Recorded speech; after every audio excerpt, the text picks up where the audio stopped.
다행이네요. 예, 첫 시도인데 나중에 저희가 콘서트를 만들고 나서 이제 전국 단위의 수업을 이제 진행을 해야죠.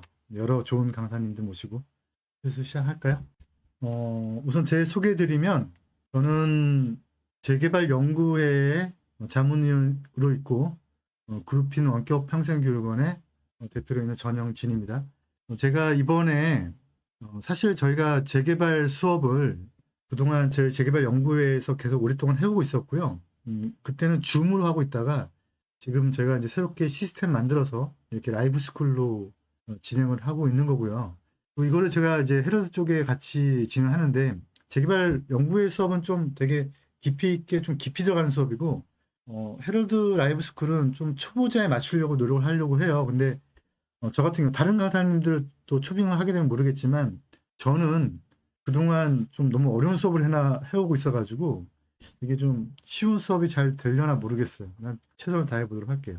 간략하게 저희가 이제 헤럴드 경제에 대해서 설명을 드리면 제가 그동안 재개발 쪽에 일을 해보니까 내 집 마련을 한다는 것이 재개발뿐만 아니고 청약통장, 뭐 경매 여러 가지 방법이 있는데 그게 상호 다 연관성이 있더라고요. 뭐 대출까지도 마찬가지고 세금도 마찬가지고. 그래서 이제 그런 것들을 한 방에 다 모든 걸 다 알아야 되겠지 않겠냐. 그래야지만 좀 실수를 줄이고 좀 합리적인 방법으로 갈 수 있지 않겠냐라고 해서 제가 이제 헤럴드 쪽에 제안을 드렸고 저희 재개발 연구회 쪽에서 계속 해오던 거를 헤럴드랑 좀 더 폭을 넓혀서 일반 대중들도 들어올 수 있게끔 한번 해보자라고 해서 시작이 된 거고요. 우선은 뭐 제가 지금 강사를 맡고 있지만 점점 좋은 강사님들 많이 모실 거예요.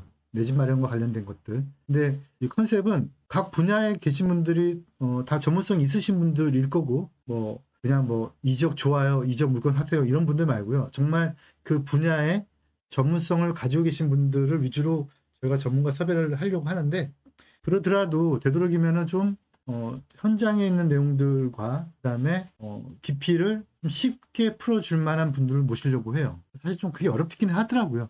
전문성이 있다는 뜻은 내용이 깊이 있어야 되는데 근데 이걸 좀 일반인 분들은 좀 쉽게 원하시니까 그래서 저도 고민이긴 하지만 그래도 좀 열심히 좀 해보도록 할게요. 좀 어떻게 하면은 쉽게 풀어갈 수 있을지. 물론 이게 재개발이나 어려운 분야가 한 번에 되는 일은 아니에요. 그러더라도 적어도 지금 이렇게 3개월 동안에 매주 목요일마다 이렇게 만나시게 된다면 아, 이 정도는 알아야지 투자할 수 있는 거구나 정도는 짚어볼 수 있게끔 그렇게 해보도록 할게요. 우선 개략적으로 저희 사이트 소개 좀 드릴게요.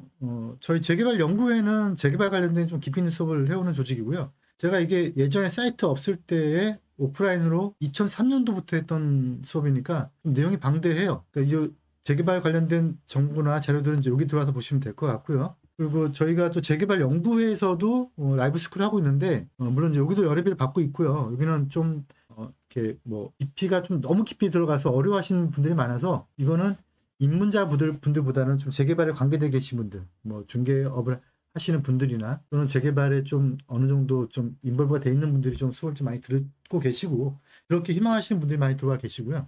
그리고 지금 저희가 지금 헤럴드 사이트에 있는 거죠. 그래서 저희가 자료를 이분들 지금 여기 입문자 코스에 들어오신 분들은 여기 회원들과의 대화 여기 안에 자료실을 넣어놨거든요. 여기다 저희 자료를 올려드리도록 할게요.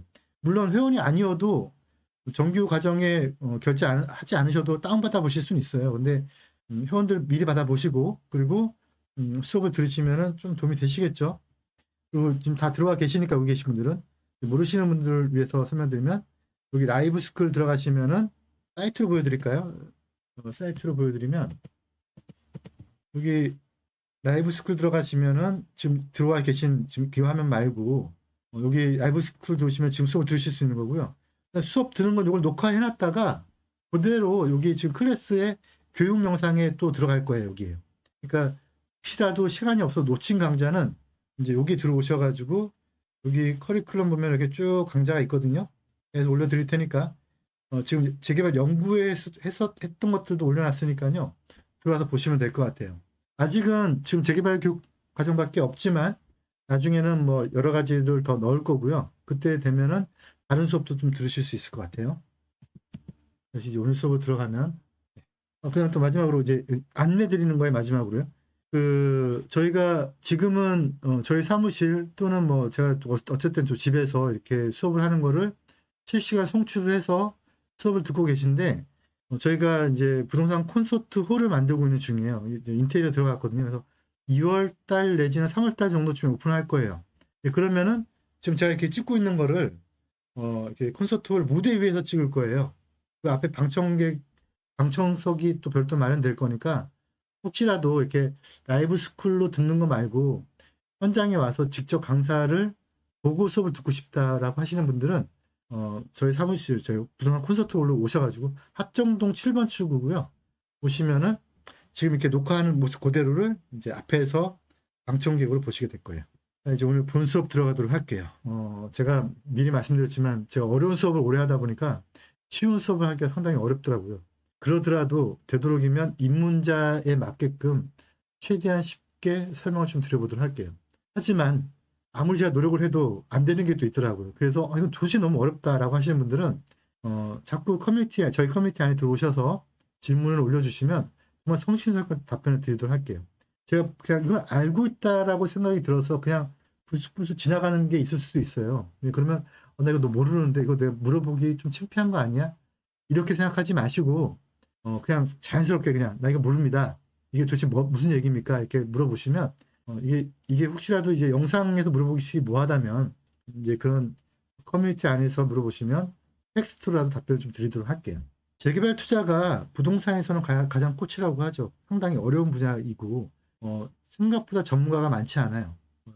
좀 전문가라고 활동하시는 분들한테 좀 죄송하지만 이게 왜 많지가 않냐면 재개발 투자가 돈이 되는 건 맞는데 그런데 이게 사이클이 상당히 좀 길어요. 한 현장이 시작이 돼서 끝날 때까지 보통은 뭐 기본 한 10년은 걸린다고 봐야 되거든요. 그러다 보니까 경기가 변동이 되어서 경기가 나빠지거나 이러면 전문가분들이 다른 일하러 가시는 경우가 많더라고요. 그래서 처음에 기본 계획 때부터 입주 때까지 입주가 또 지나고 나서 이전 곳이 청산이라는 걸 하게 되거든요.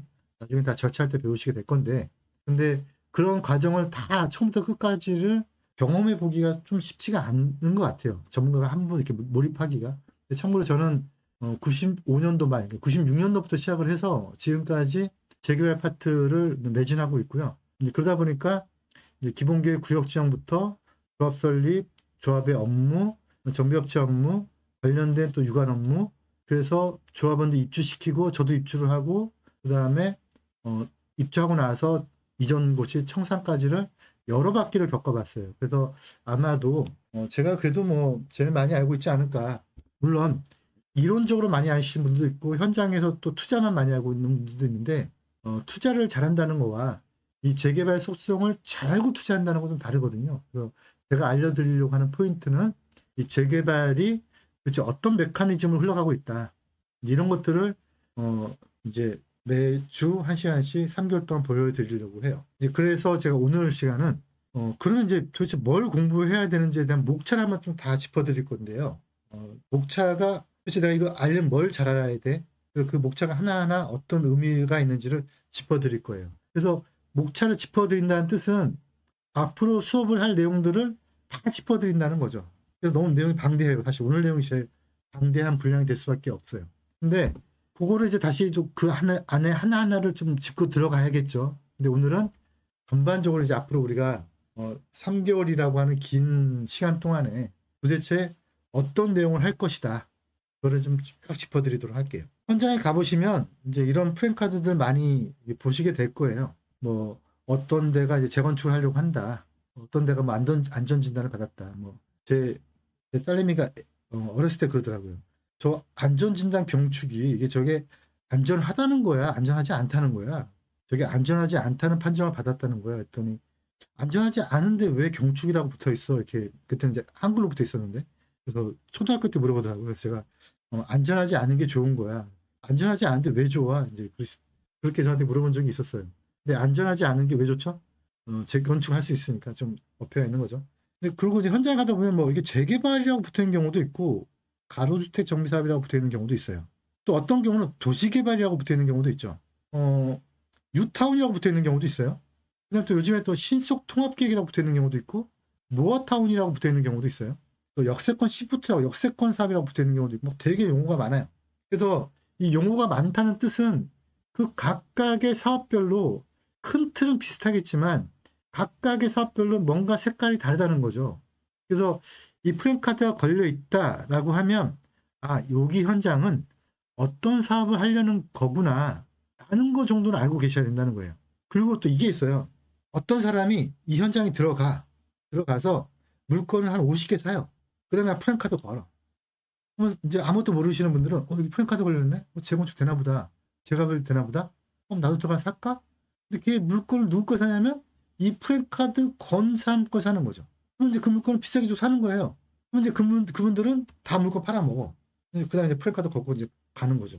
그래서 생각보다 정말 이 지역을 추진하고 싶어서 프랜카드가 걸리는 게 아니고 그냥 물건 팔이용으로 걸리는 경우도 많아요. 그걸 이제 우리끼리는 전문 용어로 화가들이라고 부르는데 그냥 그림만 그리는 거죠.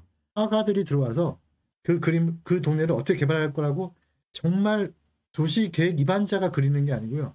그냥 붓으로 그림 그리듯이 화가처럼 그림을 그리는 거예요. 그럼 모르는 사람들은 아, 여기가 이렇게 개발된대. 프랜카드까지 걸렸네. 구청에 서류까지 접수가 됐대. 그래? 뭔가 되려나 보다. 동의서 갖고 있대. 뭔가 되려나 보네. 그래? 그럼 나도 하나 사야겠다? 물려버리는 거죠. 그런 일들이 은근히 많아요. 그래서 그런 화가쟁이들이 그림 그린데 말고 이 지역이 진짜 개발될 건지 말 건지도 봐야 되겠죠. 그리고 또 이제 한 단계 발전하는 거죠. 화가들이 그림을 그려. 그래서 막 거기가 개발될 것처럼 해. 그 다음에 유튜브에 영상을 찍어. 그 다음에 뭐 케이블 TV에 나가서 케이블 방송까지 하네. 그러면 이제 일반인들은 와, 저기 지금 진짜 뭐 개발되나 보다. 덥석 사버리는 거죠. 그래서 이제 제가 이런 걸 보여드리는 이유는 뭐냐면 정말 그 안에 내막을 정확하게 알자는 거예요. 그래서 여기 지금 도대체 가로등비 사업이 뭐야? 뉴타운이 뭐야? 여기 지금 안양인데요. 이렇게 걸렸어요. 신속한 재개발 재건축을 위한 동의서 접수하겠대요. 뭐죠 이게? 신속 통합을 걷겠다는 거예요. 재개발 동의서를 걷겠다는 거예요. 재건축 동의서를 걷겠다는 거예요. 신속 통합 계획은 참고로 신속 통합 계획이라는 용어 자체를 그 브랜딩을 서울시밖에 안 쓰고 있거든요. 왜냐면 여기 안양이란 말이죠. 그럼 도대체 이거는 좋은 단어는 다 갖다 붙였어. 그러니까 이거 제가 보기에는 이건 그냥 화가들의 이적이 그렇다는 게 아니에요. 이적이 그럴 가능성이 높다는 거지. 그게 그 얘기인가? 하여간. 그래서 프랜카드만 보고 덥석살 게 아니고 이게 도대체 무슨 내용이다 라는 거를 알자. 물론 1시간씩 매주 공부해서 3개월 동안 공부한다고 알 수는 없을 수도 있어요. 하지만 그래도 뭘 주의해야 될 정도는 알자라는 차원에서 이걸 설명을 드리는 거예요. 그 다음에 또 현장 가보시면 또 이거 자양동에서 제가 아시는 분이 저한테 카톡으로 보내는 건데 뭐 권리사정 기준이 어때서 뭐 부장권이 없다 뭐 이제 이런 얘기도 많이 들으셨을 거예요. 그래서 이제 차차 이제 우리가 이런 지역에 투자한다 그러면은 이 지역에 어떤 물건을 사야 되는지 기준 날짜가 어떤 날짜가 있고 내가 사는 이 물건은 어떤 기준 날짜를 봐야 되는지 그래서 분양권이 있다 없다 이런 판단을 우리가 해보자는 거죠. 할 게 많아요. 그래서 이제 이게 3개월 만에 될지 모르겠지만 한번 해보시자고요. 그래서 또 이걸 또 3개월 만에 되는 게 문제가 아니고 또 3개월 만에 또 저는 또 이것도 쉽게 해드려야 돼. 참 어려운 숙제인 것 같아요. 그래서 좀 되도록 쉽게 해볼 테지만 한번 해보자고요. 그래서 현장에 갔을 때 이 현장이 되는 사업장이다, 안 되는 사업장이다 보는 방법. 그 다음에 두 번째, 그러려면 그 사업장이 어떤 사업 방식으로 가는지, 재개발인지, 재건축인지, 두 개 같은 거 아니야? 이럴 수도 있는 거죠. 또 현장 갔더니 역세권 사업이래. 역세권 사업은 또 다르잖아요. 그러면 또 그게 뭔지. 그런 것들을 카테고리별로 분류해서 각각의 사업의 속성, 메커니즘, 의미 맥락을 정확하게 알자, 우리가. 그 다음에 그걸 알았으면은 그 동네에 프랜카드가 걸려있다면 이건 되는 사업이구나. 이건 안 되는 사업인데 그냥 화가들이 와서 그냥 프랜카드 걸었네. 이건 진짜 이건 누군가 다 하겠네. 폭탄 돌리기 하겠네. 그럼 나 투자하지 말아야겠다. 이거 되는 사업인데? 그럼 투자해봐야겠지? 그럼 투자한다 라고 했을 때 그러면 이게 물건이 아파트를 받을 수 있는 물건인지 아닌지 분양권이 있는지 없는지 그 기준 날짜는 어떻게 봐야 되는지 이런 것들이 제 소의 목표라는 거예요. 그래서 이제 한 개 한 개 우리가 앞으로 어떤 공부를 해나갈 건지를 본다면 첫 번째, 당연히 그 지역이 개발 가능한 지역인지 아닌지를 봐야 돼요. 물론 그 지역이 개발될지 안 될지는 사실 인허가권자인 서울시, 경기도, 인천시, 울산시 각 지자체의 의지가 많이 반영이 돼요. 하지만 그 의지가 기본적인 베이스는 깔려 있어야 되거든요. 그 기본적인 베이스가 노후도냐, 호수밀도냐, 또는 그 두 가지 같이 보는 거냐.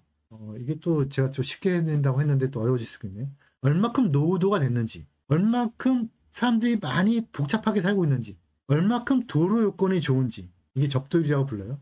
얼마큼 또 이게 또 피로도가 높아졌는지 뭐 이런 것들 보겠다는 건데 단순하게 노후도만 보는 데도 있고요. 노후도와 흡수밀도, 접도율, 또 세장형, 부정형 뭐 이래가지고 필지가 또 모양이 막 이상하게 많은지 필지가 네오바듯하면은 그냥 놔둬도 되겠네 이렇게 본다는 거죠.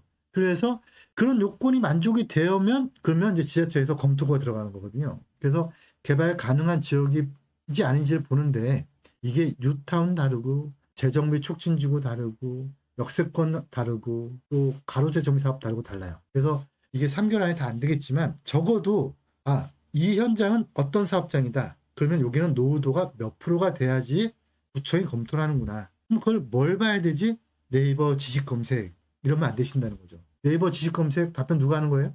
네이버 지식 검색 그거 초등학생이 하는 거예요. 별점 따려고. 그런 답변 보지 마시고 법령을 보셔야 된다는 거예요. 법령. 근데 법령 보는 게 어렵잖아요. 그러면은 제가 해드릴 건 뭐죠? 물론 그 법령을 정리해드리는 것도 제 역할이에요. 하지만 법령은 제가 정리해드려요. 바뀌잖아요, 계속. 그럼 바뀐 걸 또 정리해드리면 돼요. 그럼 저거 계속 오랫동안 보셔야겠죠? 또 하나 방법 뭐가 있죠? 그 정리되는 법령을 어디 가서 봐야 될지를 알면 되는 거죠. 그래서 제 수의 목표는 이런 거예요. 물고기를 드리고 싶지만 저도 먹기 바빠요. 그럼 뭘 해야 되는 거죠? 낚시를 잘하는 방법. 어디다가 포인트를 던지면 물고기가 잘 낚이는 방법을 알려드려야겠죠, 저는요. 그래서 법령을 보는 방법에 대해서 아주 심도 있게 쉽게 또는 어렵게 공부를 저하고 해나가게 될 거예요. 이게 다 개별 사업별로 다 법령 적용이 다르니까 그 법령들 여러 개를 끄집어내야겠죠. 이게 첫 단계가 되겠죠. 두 번째 단계는 어떻게 가느냐? 두 번째 단계는 그러면 그 지역의 법령을 봤더니 이 지역은 뭐 되는 현장이네. 그래? 그럼 내가 물건을 사야겠네. 이 지역은 되는 현장이니까. 그러면은 그 다음 뭘 봐야 되느냐? 이 물건이 아파트를 받을 수 있는 물건인지 아닌 물건인지를 봐야 돼요. 그러면 이제 받을 수 있는 물건인지 아닌지를 뭘로 보느냐? 이제 용어가 좀 어려워요. 지금 입문 과정에 계신 분들은 좀 어렵지만 그래도 이 3개월 동안에 계속 익숙해지시자고요. 그 지역의 물건을 가지고 있다. 그러면 그 물건을 권리를 인정받아야 되는데 그거를 어려운 용어로 권리 산정이라고 불러요. 그래서 그 권리가 내가 해당 지역에 다세대를 사요? 무허가 건물을 사요? 산다고 되는 게 아니고요. 그 산 물건이 인정을 받아야 돼요. 그 인정받는 거가 어떻게 인정받는지를 받는 거를 권리 산정이라고 불러요. 그 권리 산정 어떻게 받는지를 말씀드릴 거고 두 번째, 그 인정을 받게 되면은 그 인정받은 물건이 뭐 내가 다세대다. 인정을 먼저 받아야 된다는 거예요. 인정 안 받으면 다세대를 살 수 있어요. 하지만 인정 못 받는 다세대를 산 거예요. 분양권이 없는 거죠. 인정받는 물건이다. 근데 그게 무허가네? 그게 국고무지네? 그러면 그 물건이 아파트를 받을 수 있는지 없는지 또 따져야 돼요. 두 번째 단계로 가는 거죠. 그래서 첫 번째는 인정이 되느냐 안 되느냐. 두 번째는 인정이 되었다면 그렇다면은 아파트를 받을 수 있느냐 없느냐. 그게 이제 분양 대상 규정이라고 불러요. 보통 일반적으로 이제 입주권, 분양권이 나오냐 안 나오냐 이제 이렇게 되는데 제가 아무리 쉽게 설명을 드린다고 하더라도 그래도 우리는 배우려고 오신 거죠. 그러면 이제 뭐냐?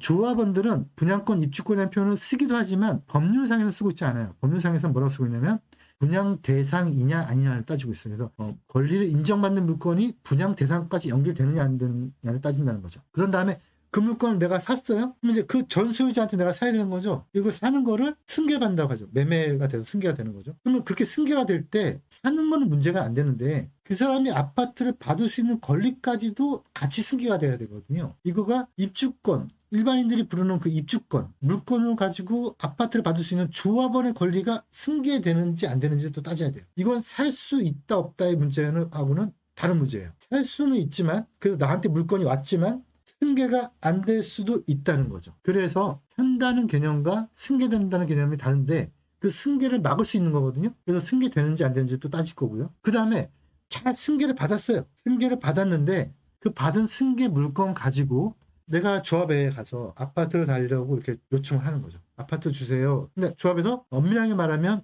아파트 주고 안 주고는 조합이 결정하는 게 아니에요. 제가 얼마 전에 헤럴드 경제에 Q&A를 실으면서 아파트 무닥지가 되었다라고 했더니 막 댓글에는 어떤 분이 조합에 가서 물어봤어야지 크크크 이렇게 하셨는데 그렇지 않아요? 조합은 그 권한이 없어요. 그 잘못된 답변이에요. 내가 거기 답변 안 달았는데 아파트를 주고 안 주고는 구청장이 결정하거든요. 구청에서 결정하는 사항이에요. 좀 더 디테일하게 들어보면 부동산원에서 판단을 해요. 그 판단을 해줄 때 조합에서 아파트 달라고 신청했더니 부동산원에서 이거 아파트 분양 신청 안 돼, 아파트 못 받는 물건입니다라고 제척시킬 수 있어요. 빼버릴 수 있다는 거죠. 그래서 해당 지역의 물건이 아파트를 받을 수 있는 인정 물건인지 받을 수 있는 물건인지 그걸 사도 되는지 내가 산 물건은 내가 남한테 팔아도 되는 물건인지 그 전 소유자한테서 나한테 올 때 잘 사도 되는 물건인지 그다음에 그 물건 내가 온전히 가지고 있는데 아파트 주세요라고 했을 때 아파트를 주는 물건인지 안 주는 물건인지를 따져야 되는데 이것도 또 이 밑에 있는 여러 가지 법령에 따라서 약간의 뉘앙스가 다르다는 거죠. 그래서 이걸 공부를 하셔야 돼요. 저랑 같이. 네. 근데 이제 오늘도 마찬가지고요. 3개월 후도 마찬가지일 거예요. 수업 다 듣고 나서 나는 누구, 여기는 어디, 난 뭘 들었지 이러실 수 있어요. 저 지금 참고로 재개발 연구에서 1년 동안 수업 들으신 분들도 이게 뭐지? 라고 하시는 게 많아요. 그러다 보니까 이제 이런 게 어렵겠지만 제가 드리는 입문자 가정의 분들한테는 메시지가 이거예요.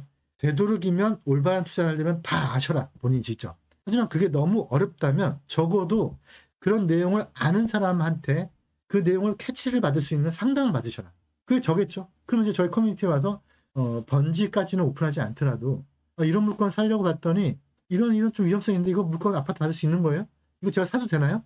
나중에 분양 신청할 수 있나요? 이렇게 물어보시라는 거죠. 그럼 이제 거기에 대해서 가타부타에 대한 내용을 얘기를 해드려야 되는데 일반인분들은 그 얘기를 해드려도 못 알아들을 수 있다는 거예요. 그래서 저의 이 입문자 코스의 목적은 적어도 일반인의 단계를 약간 넘어서서 제가 하는 말이 무슨 말인지 정도는 알아들으셔야 된다. 그거를 이해하는 거는 나중에 문제라도 적어도 이런 게 있다라는 정도는 알고 계셔야 된다. 참고로 제가 케이블 방송에서 보고 있는데 어떤 분이 막 물건을 브리핑하고 있어요.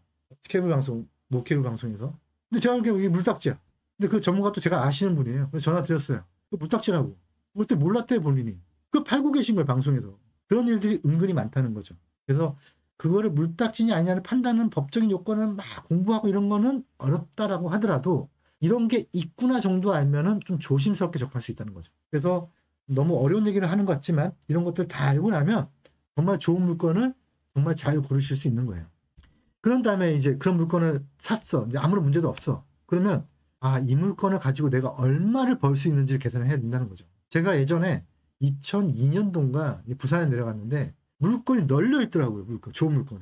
그래서 이 물건 좋은 물건이라고 얘기해도 몰라 사람들이. 그래서 저희 같이 직원들 하시는 말씀이 노다지라고. 그래서 제가 막 물건을 막 샀어요.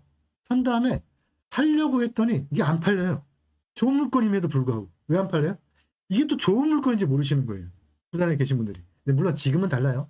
재개발을 자꾸 해보시니까 이제 돈 버시는 분들이 생겨나니까 이게 좋은 물건인데 그때 놓쳤네.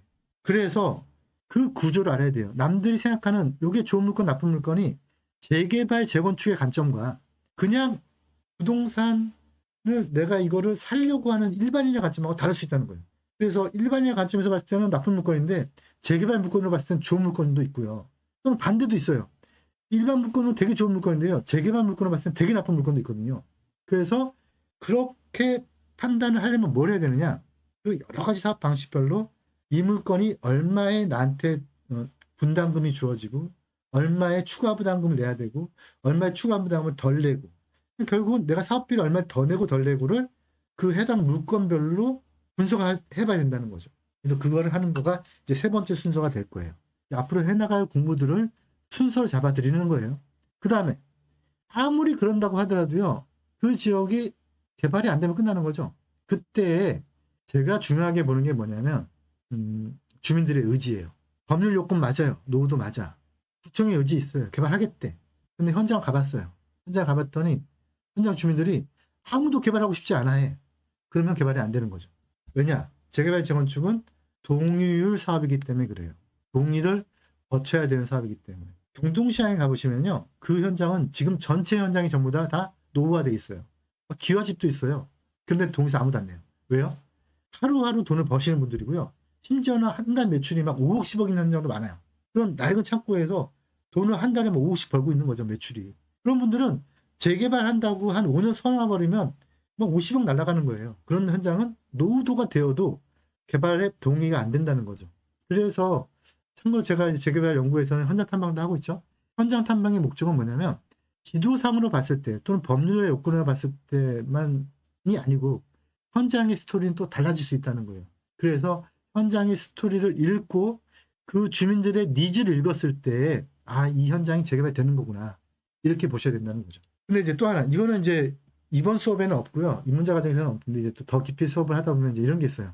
법령이 지금 법령을 보는 게 아니고 법령이 변화될 거를 예상하는 것도 필요해요. 그러니까 제가 제 수업을 오랫동안 들으신 분들은 아실 거예요.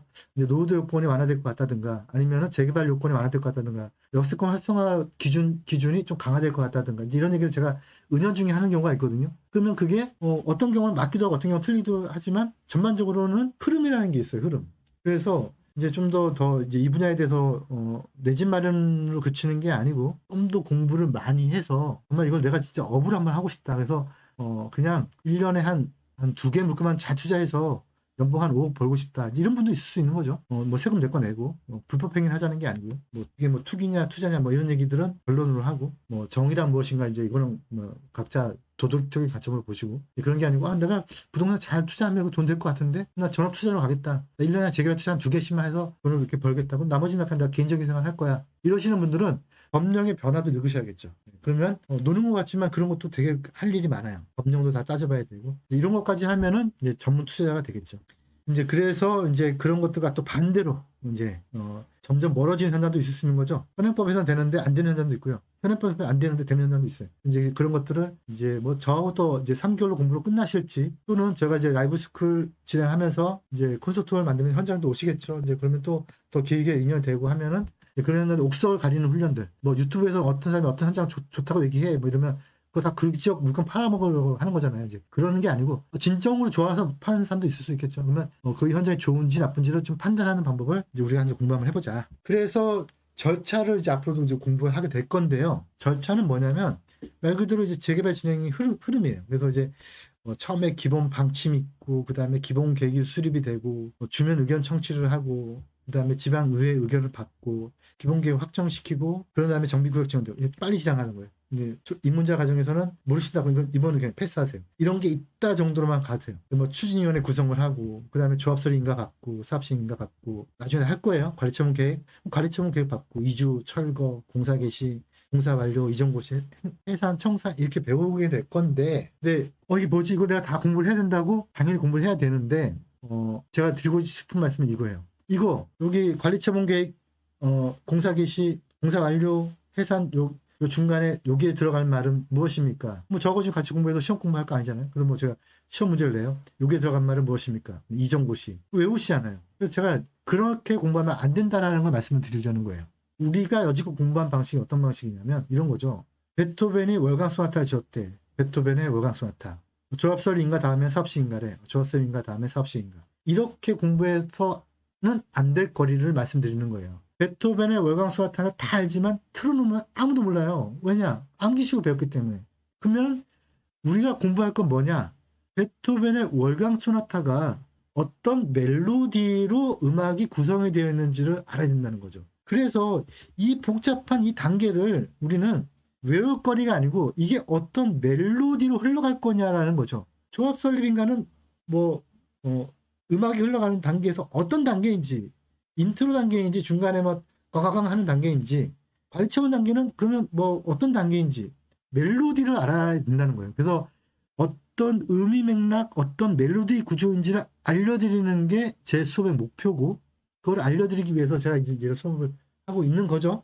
그래서 어쩔 수 없이 이 3개월 동안 이 수업을 할 때 앞부분에 보여줬던 기본 계획은 무엇입니다. 기본 계획은 법정에 몇 점 몇 항 이렇게 수업을 하지 않을 거예요. 어떻게 수업할 거냐? 갑자기 난데없이 관리처분을 들어놓고 막 공부를 하고 갑자기 난데없이 이전고시를 놓고 공부하고 막 이렇게 왔다 갔다 공부할 거예요. 왜냐? 이걸 알려면 흐름대로 가는 것보다 저 뒤에 거를 먼저 끄집어 와야 좀 빨리 이해가 될 수도 있거든요. 그래서 좀 왔다 갔다 어떤 분들은 책에다 딱 펼쳐놓고 한 개 한 개씩 가르쳐 주세요. 이거는 우리나라가 공부하는 이 입시교육 거기에 익숙해지신 분들인데 그렇게 공부해서는 이거 재개발의 메커니즘을 이해할 수가 없어요. 저를 믿고 한번 따라와 주시고 어떻게 따라와 주셔야 되냐면 이 멜로디가 어떻게 흘러가는 것이냐 외우지 않으셔도 돼요. 그러면 관리처분이라는 거는 이런 걸 하는 거구나. 조합원들끼리 모여서 이런 걸 하기 위해서 모이는 거구나. 그러면 이런 거네. 그러면 여기서 어떤 주장을 해야 되겠네. 여기 단계에서 내가 뭘 투자할 때 조심해야 되겠네. 이렇게 알고 가자는 거죠. 그래서 이런 절차를 외울 게 중요한 게 아니라는 거예요. 이 안에 흘러가는 멜로디의 구성을 공부하자. 그러면 우리가 이제 어떤 목차를 공부할 것이냐, 이런 순서로 갈 거예요. 물론 이거를 3개월 안에 다 못할 수 있겠지만 최선을 다해서 거기다 또 쉽게 한번 해볼게요. 어려운 미션인데 제가 이제 그동안 공인중개사 대상 수업을 많이 했었어요. 그러니까 이제 공인중개사들이 제 수업을 많이 들으셨죠. 그분들이 이제 수업 내용을 보면 재개발 재건축의 기초식이 먼저 필요하죠. 그 다음에 아까 말씀드렸지만 각 사업마다 사업 방식이 다 다르거든요. 그러니까 그 사업마다 그 방식들을 하나하나 비교해가는 공부를 하게 될 거고요. 중개사 입장, 그 다음에 투자자 입장이 있는데 중개사 입장도 있고 투자자 입장도 약간 다를 수 있지만 그 둘 입장이 뭐가 있든 간에 내가 물건을 잘 살려면 불이익을 당하지 말아야겠죠. 그럼 불이익을 당하지 않으려면은 해당 물건에 대해서 단소조항을 잘 걸어야 돼요. 그래서 단소조항을 어떻게 걸어야 될 건지 이것도 공부를 해드릴 거예요. 그 다음에 재개발 지역에 가보시면은 이제 단소조항을 잘 달아서 이제 계약서 쓰는 것도 중요하고요. 이런 게 있어요. 물건이 그냥 신축 물건이야. 그래서 그냥 대지집은 6평에 물건이 뭐 전용 면적 뭐 50제곱미터 뭐 이런 물건도 있지만 현장에 가보시면 이런 물건도 있어요. 한 사람이 요 물건 두 개를 가지고 있거나 또는 한 물건을 2명이 가지고 있거나 이런 것들이 생각보다 많거든요. 많다는 정도가 아니고요. 거의 재개발 지역이나 재건축 지역에 가보시면 뭐 재개발 특히 재건축은 아니고요. 재개발 같은 경우는 거의 한 10개 중에 7, 8개예요. 근데 그런 물건 한 사람이 여러 개 필지를 가지고 있거나 한 사람이 여러 개 집을 가지고 있거나 이런 경우에 어떤 경우는 그거를 또 분할해서 팔거나 합치거나 했을 수 있거든요. 나중에 배우실 테지만 이런 게 있어요. 재개발 지역에 아마 재개발 공부를 조금 하시는 분들은 아실 거예요. 재개발 지역에 도로 지분을 90제곱미터 가지고 있으면 아파트 받는다. 근데 어떤 사람이 80제곱미터를 가지고 있었네. 이 사람이 10제곱미터를 사다가 붙일 수 있겠죠. 이거를 지분 합치기라고 불러요. 그럼 반대가 될 수도 있죠. 어떤 사람이 도로 지분을 200제곱미터 가지고 있는 거죠. 너무 크죠? 그럼 이거를 쪼개서 둘로 나눠버리면 아파트 2개 받을 수 있겠죠?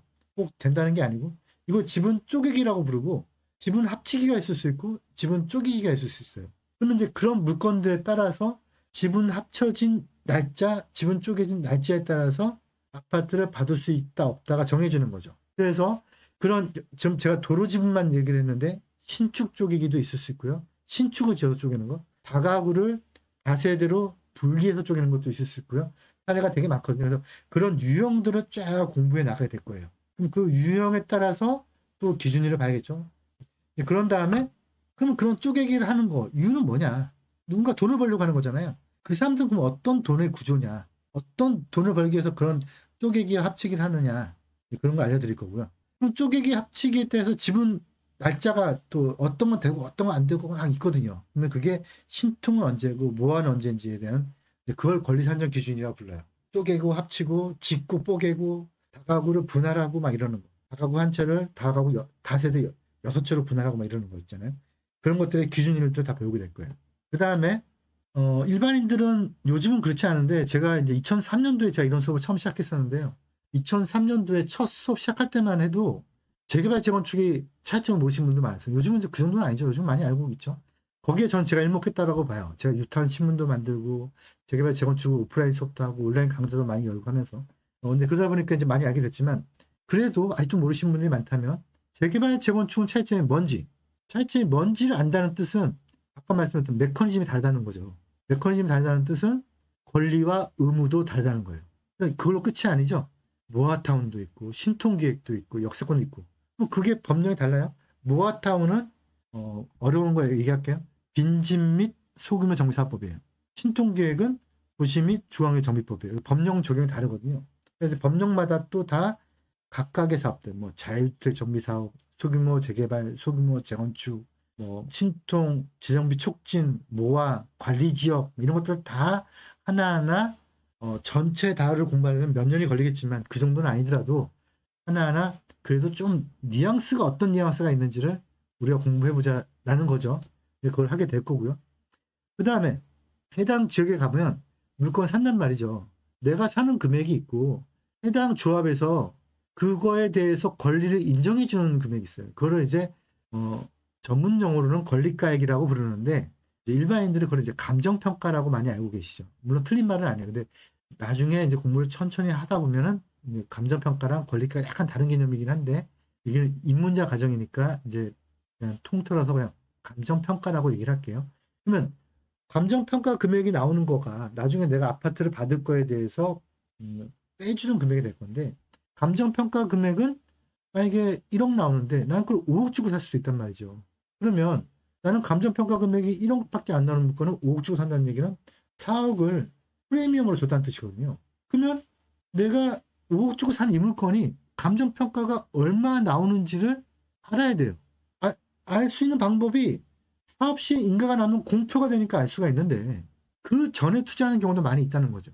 그렇다면 그 전에 감정평가가 얼마 나올 건지를 알아야 되는데, 물론 100% 알 수는 없지만 적어도 감정평가가 어떤 논리 구조로 감정평가사가 평가하는지를 알게 된다면, 그러면 감정평가사 생각하는 그 논리 구조를 우리가 미리 좀 공부를 한다면, 감정평가사 공부를 하자는 뜻이 아니에요.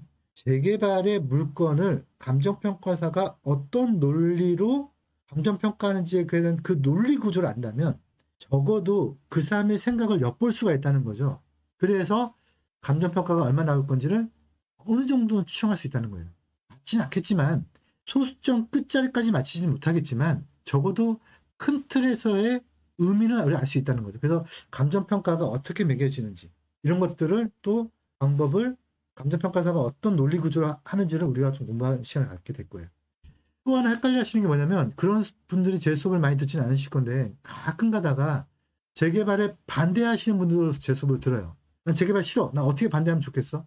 참고로 저한테 오시는 분들 중에서 재개발 투자를 잘해야 되겠는데 어떻게 하면 좋겠습니까? 라는 오시는 분들도 있지만, 저 반대를 하고 싶은데 어떻게 하면 잘 반대할까도 있거든요. 그런 분들은 잘 반대하셔야겠죠. 그럼 잘 반대하시는 분들은 반대하다가 안 되면은 그냥 보상받고 끝나요. 아파트를 못 받는 거죠. 그러면 재개발 조합원이 되지 않고 그냥 현금 보상 받는다는 거죠. 그 보상은 아까 말씀드렸던 조합원의 감정평가하고 또 다르거든요. 의미가 또 달라요. 그러면은 그렇게 보상받는 사람 많지는 않겠죠. 지금 제 수업을 들으신 분들이 많지 않을 거예요. 그런 분들은 어떻게 하면은 보상을 잘 받을까도 고민을 해봐야겠죠. 그러면 이제 보상을 잘 받기 위해서 어떤 내 물건을 어떻게 잘 갖고 와야겠죠. 그런 구조가 또 뭐냐 또 공부하게 될 거예요. 그 다음에 아까 말씀드렸던 해당 지역에 물건 산다. 내가 한 10년 가지고 있었어요, 물건을. 근데 갑자기 조합에서 당신은 아파트 못 받는 사람입니다. 청산 넣을 수 있단 말이에요. 참고로 한남 3구역에 그런 물건이 거의 뭐 한 200개 가까이 나왔다 그랬죠. 물론 200개 중에서 한 150개 정도는 이미 알고 있던 물건이고, 한 4, 50개 정도는 모르고 있다가 갑자기 당하신 물건도 있다는 거죠. 그래서 어떤 물건이 아파트를 받을 수 있는지, 뭐로면 아파트를 받을 수 있는지, 해당 지역에 건물만 가지고 있는 경우, 이런 경우 뚜껑이라고 부르는데, 또는 국공유지의 무허가 건물을 가지고 있는 경우 내가 몇 평을 받을 수 있는지, 그런 것들에 대해서 다 배우시게 될 거예요. 그리고 해당 지역에 내가 무허가 건물을 가지고 있는데 그럼 아파트 몇 평 받지? 무허가니까 권리가 없는 거 아니야? 그렇지 않아요? 무허가도요, 인정되는 무허가가 있거든요. 그 인정되는 무허가, 인정되지 않는 무허가로 나눠져요. 인정되는 무허가는 어떤 게 있고, 그런 물건을 아파트를 몇 평 받을 수 있는지도 이제 하나하나 공부하시게 될 거예요. 그리고 다가구가 있어요. 현장 가보시면. 다가구도 한 물건을 여러 명이서 공유란 뭐냐면 이렇게 공동 지분으로 가지고 있는 경우인데, 그런 물건도 개별적으로 아파트를 주는 사례가 있거든요. 어떠한 케이스에 그런 물건도 개별적으로 아파트를 받을 수 있는지를 공부하게 되실 거고, 그 다음에 또 이런 경우도 있어요. 내가 재개발 지역에 또는 재건축 지역에 상가를 가지고 있는데, 상가를 가지고 있는 사람도 아파트 받을 수 있나 없나, 이것도 따질 수가 있거든요. 그걸 또 따져봐야 되고, 또 하나, 내가 가지고 있는 물건이 옛날에 상가였어. 근데 나는 아파트보다, 나는 그 지역에 아파트가 지어지면 그 지역에 상가를 받고 싶어. 그럼 상가를 받을 수 있는 내가 요건이나 자격이 되는지, 이것도 판단해야겠죠. 또 어떤 분들도 이런 판단도 할 수 있겠죠. 내가 재개발 지역에 물건을 가지고 있는데 나 욕심이 많아. 나 아파트도 받고 상가도 받고 싶어. 그게 다 받을 방법이 없을까? 가능하거든요. 어떠한 경우에 또 그게 가능한지를 또 보게 될 거예요. 그 다음에 또 내가 형제가 많고 가족이 많고 식구가 많아서 한남 3구역에 나 온 가족이 다 들어가 살고 싶어. 나중에 아파트를 지으면 30평대 거기 한 2, 30억 할 것 같은데 나중에 3, 40억도 될 것 같고 50억도 될 것 같아. 거기에 내가 좀 잘 투자해서 거기에 내 거, 내 아들 거, 내 딸내미 거, 내 와이프 거, 내 와이프 나랑 같이 살면 되는구나. 그럼 다 갖고 싶어요. 그러면 그거를 재개발 재건축에서는 다물권자라고 부르거든요. 그래서 값싼 데서 아파트 한 채 줘요. 그럼 난리가 나는 거잖아요. 내가 다 같이 들어가 살려고 했는데. 그럼 어떠한 경우에 다물권자로 분류가 돼서 아파트가 한 채로 묶이는지, 온 가족이 도대체 언제까지 아파트를 각각 받을 수 있는지, 어떻게 해야지 받을 수 있는지, 이런 것들도 이제 우리가 공부해 나가게 될 거예요. 그 다음에 할 게 많죠. 지금 입문자 과정 딱 들어오셨다가 겁먹고 이제 안 하시면 어떡하나. 몇 번 말씀드리는데요. 제가 재개발 연구회에서 저희 수업을 오래 들으신 분들한테는 말씀드려요. 부동산을 공부하려고 갔더니 너무 어려워. 그러면은 너무 어렵다. 나 겁먹었어. 나 안 할래. 이러면 그냥 끝인 거고요. 너무 어려워. 나 이거 한번 해봐서 돈 벌어야겠다라고 하면요. 이 시장은 되게 작은 시장이에요. 재개발 시장이 어떤 사람은 그렇게 말씀하시더라고요. 되게 큰 시장이라고. 근데 제가 보기에는 이 시장 되게 작은 시장이에요. 다들 막 모르게 거래가 되고 있는 거지. 시장 파이는 큰데 아는 사람들만 쏙쏙 빼먹고 있어요. 왜 그러냐면 너무 어렵기 때문에 그래요. 그럼 이 어려운 걸 공부를 해야 되는데 공부를 안 해. 근데 막 경기가 좋아져. 그러면 뭐 얼토당토하게 샀던 것들이 얼토당토하게 가격이 올라가니까 돈을 번 것 같아. 근데 그거는 내가 알아서 번 게 아니죠. 그냥 얼토당토하게 버는 거예요. 근데 그 버는 물건을 가지고 다음 사람이 샀어. 또 올랐네. 다음 사람이 샀어. 또 올랐네. 잘 가지고 있는데 조합에서 아파트 안 준대. 그러면 꽝 되는 거죠. 그래서 생각보다 아파트 못 받는 물건이 받는 사례도 있고 아파트 받는 물건이 못 받는 사례도 있기 때문에 이제 이런 수업이 되게 복잡한 듯 느껴지지만 그러니까 돈이 많이 숨어 있다고 생각을 하셔야 돼요. 그래서 제가 지금 앞으로 어떤 공부를 할 거냐를 보여드리고 있는데 이게 너무 어렵게 느껴지지 마시고 이거를 다 한번 다 해결을 한번 해보자. 내 머릿속에 담아보고야 말테야. 그러면은 나는 정말 자신 있게 난 부동산 투자할 거야. 이렇게 되신다는 거죠. 그래서 그런 거 할 때 뭘 공부해야 되느냐? 그러면 해당 사업장의 비례율이 몇 프로 나올 것인지, 비례율이라는 게 어떤 의미가 있는지를 계산을 해봐야 돼요. 계산을 직접적으로는 못하겠지만 그래도 어떻게 이 계산 공식이 나왔는지를 한번 따져보게 될 거예요. 그리고 계속 연장선인데요. 해당 물건이 아파트를 받을 수 있다 없다는 기준점이 날짜가 다 다르다고 했죠. 한남 뉴타운은 기준 날짜가 2003년이고요. 원효로 신축은 2008년이에요. 어떤 신통은 2009년이고요. 어떤 현장은 또 2023년이에요. 현장마다 다 날짜가 달라요. 그러니까 어떤 사람이 여기는 신통 기획 지정되기 전이면 아파트 받을 수 있대. 그래서 그런 거 산 거죠. 알고 봤더니 그 현장은 2009년 2월 6일이 기준일이었어요. 그럼 2010년 7월 15일이 기준일이었어요. 그럼 당하는 거예요. 그래서 그 기준점을 다 따져보는 훈련을 우리 수업을 통해서 하게 될 거예요. 이거는 여기 입문자 과정에서 하는 건 아니고요. 저랑 좀 더 많은 연이 될 수도 있겠죠. 입문 과정을 통해서. 이제 그러면 제가 잘하는 거 현장에 가서 직접 추진을 해보는 거. 그냥 어느 조합이 조합장이래. 알고 보면 다 그 동네 그냥 주민이거든요. 뭐 정비사업 오래 했던 사람이 조합장 하는 게 아니에요. 뭐 어디 뭐 시공사에서 오래 있다가 뭐 이런 사람이 조합장 하는 게 아니고 그냥 그 동네에서 그냥 막걸리 한잔 드시다가 당신 조합장 해봐. 그 조합장 할게. 아무도 모르시는 분 조합장 하는 경우도 많아요. 그래서 이제 저랑 같이 공부하시는 분들 중에서 제가 추구하는 바가 좀 더 깊게 공부하시는 분들은 우리가 직접 조합원이 돼서 남들이 만들어주는 떡을 먹는 게 아니고 우리가 그 떡을 만들어 봅시다. 동의서도 걷어보고 집합건물 재건축도 해보고 가정비 사업도 해보고 구청에 가서 인허가 서류도 내보고 정비업체 불러다가 야 이런 일 해라고 시켜도 보고 설계업체 불러다가 야 이렇게 해줘 하기도 해보고 이제 그러려면은 어떤 일이 어떻게 시켜야 되는지 아니까 요거는 입문자 과정에서 할 건 아니지만 이런 것들도 나중에 좀 더 깊게 하시는 분들은 하게 될 거고 그 다음에 그런 거 하기 위해서 설계업체를 부르고 정비업체를 부르고 시공사를 부르려면 다 돈이 드는 얘기라는 말이죠. 설계를 하려고 그러면 몇 천만 원 들고 몇 억이 들잖아요. 정비업체 부르려고 또 계약금이라도 줘야 될 거 아니에요. 근데 그러려면 그 전에 그런 사람들을 불러도 되는 사업장이야 아니야를 먼저 판단해야겠죠. 그러면 건립가구 세대수가 몇 세대인지 용적률이 몇 프로인지 이게 사업성이 있는 사업성이야 없는 사업성이야 이거를 적어도 엑셀표를 딱 펼쳐놓고 요거를 계산해봐서 이거 사업성 좋네. 이 정도 사업성이면은 내가 5억 주고 사는데 추가 부담금이 없겠네. 참고로 제가 저희 형제들 같은 경우는 왕십 뉴타운 입주했거든요. 거기에 제가 저희 친구랑 같이 막 동서 걷고 했단 말이죠. 2004년 5년도에. 근데 그 동네 입주할 때 저희 누님 같은 경우는 추가 부담금 전부 다 포함해가지고 한 6억대 입주를 했어요. 그러니까 거의 뭐 거저 입주한 거죠. 지금 한 15억, 17억 하니까. 근데 그런 게 왜 가능하냐? 미리 계산을 해놓기 때문에 그래요. 그 계산을 어떻게 하는 것인지도 차차 공부해 나가는 걸로 하시죠. 그 다음에 우리 헤럴드는 좀 더 쉽게 가려는 게 목적이니까 이제 우리가 여기 재개발 수업뿐만 아니고 제가 이제 많은 분들을 불러서 경매, NPM 뭐 이제 이런 것도 하게 될 건데 너무 첫 시간부터 제가 너무 많은 것들을 이제 보여드렸나 생각하실 수도 있지만 오늘은 어쩔 수 없는 거예요.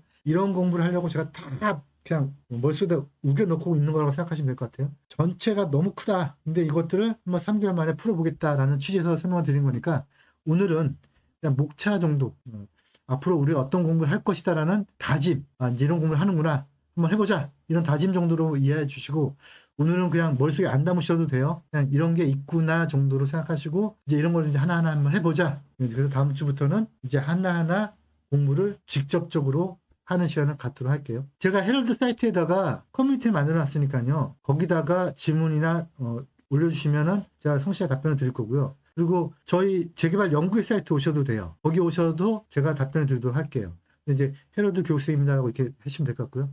그다음에 저는 이런 자료들을 저는 2003년도부터 지금까지 다 공개하고 있거든요. 뭐 다른 전문가분들이 뭐 제 자료 갖고 수업도 하시더라고요. 근데 괜찮아요. 그거 괜찮은데 물론 추천 밝혀주시면 돼요. 제가 다 공개를 하고 있으니까 저희 재개발 연구회 사이트에 들어오시면 저희 재개발 연구회 정회원이 아니더라도 그 자료를 보실 수 있거든요. 그 오랫동안 한 수업 내용의 자료들이 지금 이 자료들이 그 안에 많이 있으니까요. 재개발 연구회 사이트에 들어가셔서 다운로드 받으셔가지고 좀 열정이 계신 분들은 미리 보셔도 되고요. 만약에 너무 시간도 없고 미리 보기엔 너무 어렵다라고 하시는 분들은 그냥 수업 따라오셔도 될 것 같아요. 그리고 제가 저희 지금 헤럴드 사이트 같은 경우는 좀 약간 만든 지 얼마 안 되고 그래서 좀 썩물 하잖아요. 그래서 제 옛날 수업들을 좀 계속 담고 있거든요. 그러니까 거기 있는 영상들도 자꾸 보시다 보면은 그냥 틀어놓고 주무세요. 그러면 이제 어느 순간 뭐 머릿속에 들어오시겠죠. 지금 모른다고 해서 겁먹지 마시고 계속해서 들으셔라. 어느 한 분야에 내용을 잘 안다는 것은 또는 전문가가 된다는 것은 또는 그 지역 그 물건을 잘 투자한다는 것은 용어에 익숙해져야 돼요. 용어. 그래서 제가 말하는 이 용어들이 내 것이 될 때까지 자꾸 리와인드해서 들으셔라. 그래서 제가 녹화본을 지금 이 수업도 그렇고 녹화본을 올려드릴 테니까 반드시 녹화본을 자꾸 들으셔라. 그러면은 어느 순간은 이 재개발이 내 거가 될 거고 아마 제가 단언컨대 제 주변에 너무 많아요. 어느 순간 회사에 사표 내고 나 이거 졸업할 거야. 1년에 뭐 2건만 하면 되겠네. 라고 하는 자신감이 생기는 날이 오기를 바라면서 오늘 수업은 마치도록 하겠습니다. 네, 수고하셨습니다.